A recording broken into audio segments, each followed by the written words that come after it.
There's some new body camera images or footage that we have, not from the Minneapolis Police Department, but the Minneapolis Park Police District. It's a small police district, about 30 officers.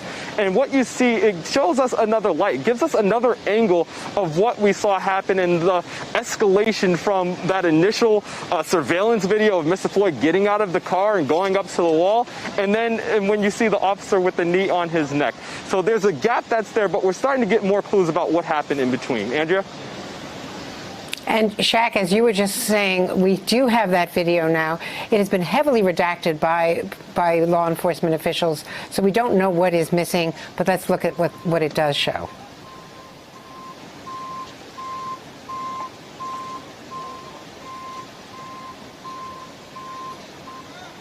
All right, what's your name?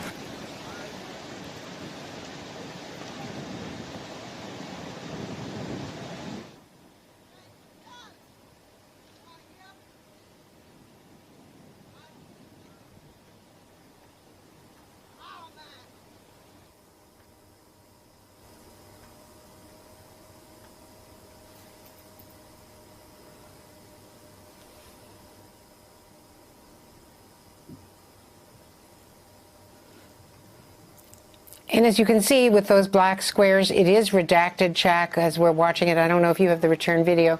It's also clear that there was some audio on it, and then we did not hear audio, so we don't know whether or not there was some audio taken out as well.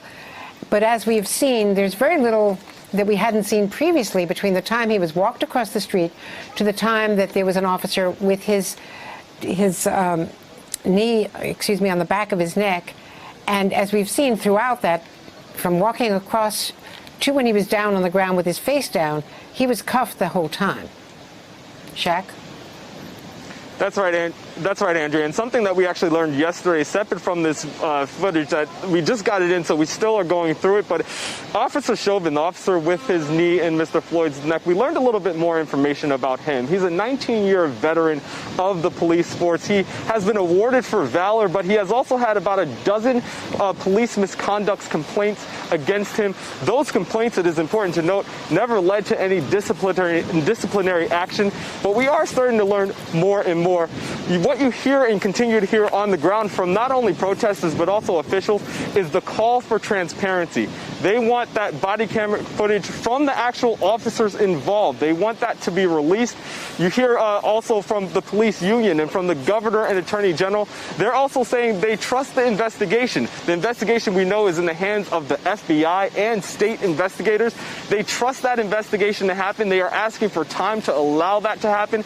But if you hear and listen to state authorities, they say that they want to move quickly. They want to be transparent with this, and they want to have answers quickly. They're not saying that necessarily means charges, but they do want to have an answer or a decision quickly so that you don't have repeat instances of what we had last night. Andrea? Hey there, I'm Chris Hayes from MSNBC. Thanks for watching MSNBC on YouTube. If you want to keep up to date with the videos we're putting out, you can click subscribe just below me or click over on this list to see lots of other great videos.